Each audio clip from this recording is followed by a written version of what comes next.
মানুষের জীবনে এমন কিছু সম্পর্ক থাকে যা রক্তের বন্ধনে বাঁধা না হলেও হৃদয়ের বাঁধনে গাঁথা। হ্যালো ভিউয়ার্স, আসসালামু আলাইকুম।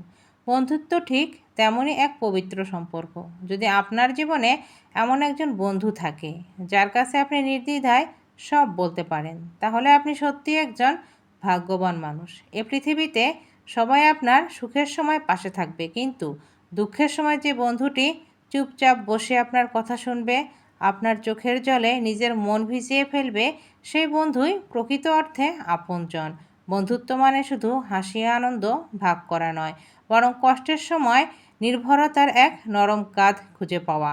একজন বিশ্বস্ত বন্ধু জীবনের পথের আলোর মতো কাজ করে, যে আপনাকে ভুলে গেলে মনে করায়, পড়ে গেলে তুলে ধরে, আর একাকিত্বে আপনাকে নিজের উপস্থিতিতে ভরসা দেয়। তাই বলা হয়, জীবনে অনেক কিছু হারিয়ে গেলেও যদি প্রকৃত বন্ধু থাকে, তবে সেই জীবনে কোনো দুঃখ থাকে না। একজন ভালো বন্ধু আপনাকে পথ চলতে সাহায্য করবে এবং সঠিক পথে পরিচালিত করতেও সাহায্য করবে। একজন ভালো বন্ধু প্রত্যেকটা মানুষের জীবনে কামনা।